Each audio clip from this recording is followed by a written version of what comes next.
Welcome to Lost in Revision. All of our content is public domain fairy tales and folklore. We are here to celebrate the original literature instead of just reading the modern sanitized versions. We post short segments of stories daily for people who just want a story to follow along with, and monthly full episodes where we read and discuss popular classics. Come and find us on Patreon to listen to the full chapters early and without interruption. Any support you can offer helps keep this podcast going and you entertained. All of our music is by Nathan Hubble and is used with his permission. Thanks, and enjoy the show.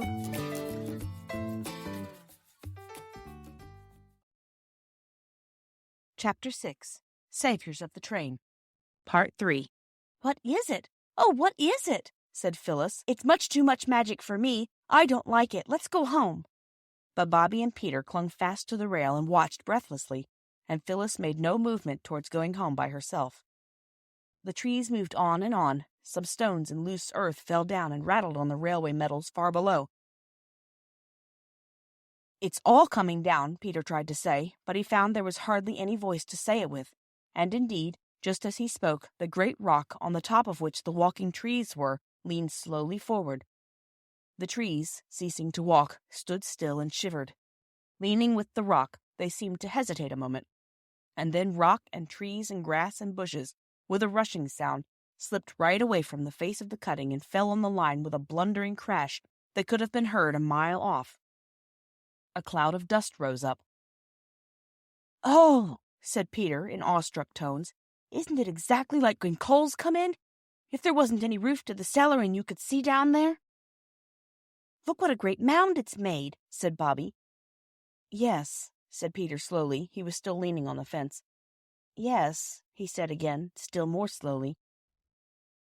Then he stood upright. "The 11:29 down hasn't gone by yet. We must let them know at the station, or there'll be a most frightful accident."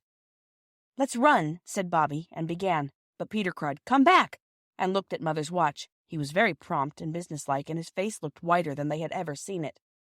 "No time," he said. "It's 2 miles away, and it's past 11. "Couldn't we," suggested Phyllis breathlessly, "couldn't we climb up a telegraph post and do something to the wires?" "We don't know how," said Peter. "They do it in war," said Phyllis. "I know I've heard of it." "They only cut them, silly," said Peter, "and that doesn't do any good. And we couldn't cut them even if we got up, and we couldn't get up. If we had anything red, we could get down on the line and wave it. But the train wouldn't see us till it got round the corner, and then it could see the mound just as well as us," said Phyllis. "Better, because it's much bigger than us." "If we only had something red," Peter repeated, "we could go round the corner and wave to the train. We might wave anyway. They'd think it was only just us as usual. We've waved so often before. Anyway, let's get down." They got down the steep stairs. Bobby was pale and shivering. Peter's face looked thinner than usual. Phyllis was red-faced and damp with anxiety. "Oh, how hot I am," she said. "And I thought it was going to be cold. I wish we hadn't put our—" She stopped short, and then ended in quite a different tone. "Our flannel petticoats." Bobby turned at the bottom of the stairs. "Oh, yes," she cried. "They're red. Let's take them off." They did, and with the petticoats rolled up under their arms, ran along the railway, skirting the newly fallen mound of stones and rock and earth, and bent, crushed, twisted trees. They ran at their best pace. Peter led, but the girls were not far behind. They reached the corner that hid the mound from the straight line of railway that ran half a mile without curve or corner. "Now," said Peter, taking hold of the largest flannel petticoat. "You're not," Phyllis faltered. "You're not going to tear them?" "Shut up," said Peter with brief sternness. "Oh, yes," said Bobby. "Tear them into little bits if you like. Don't you see, Phil? If we can't stop the train, there'll be a real live accident, with people killed. Oh, horrible! Here, Peter, you'll never tear it through the band." She took the red flannel petticoat from him and tore it off an inch from the band. Then she tore the other in the same way. "There," said Peter, tearing in his turn. He divided each petticoat into 3 pieces. "Now we've got 6 flags." He looked at the watch again. "And we've got 7 minutes. We must have flagstaffs." The knives given to boys are, for some odd reason, seldom of the kind of steel that keeps sharp. The young saplings had to be broken off. 2 came up by the roots. The leaves were stripped from them. "We must cut holes in the flags and run the sticks through the holes," said Peter. And the holes were cut. The knife was sharp enough to cut flannel with. 2 of the flags were set up in heaps of loose stones between the sleepers of the down line.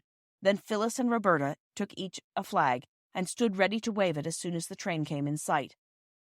"I shall have the other 2 myself," said Peter, "because it was my idea to wave something red."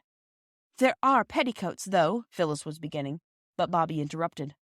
"Oh, what does it matter who waves what if we can only save the train?" Perhaps Peter had not rightly calculated the number of minutes it would take the 11:29 to get from the station to the place where they were, or perhaps the train was late. Anyway, it seemed a very long time that they waited. Phyllis grew impatient. "I expect the watch is wrong and the train's gone by," said she. Peter relaxed the heroic attitude he had chosen to show off his 2 flags, and Bobby began to feel sick with suspense. Thank you for joining us today. I would like to thank all of our supporters on Patreon. Your support helps pay for all of the things that podcasting requires and helps keep this show alive and growing. Feel free to fact check us and offer suggestions to make our show better for you. You can send us an email at lostinrevisionpodcast@gmail.com.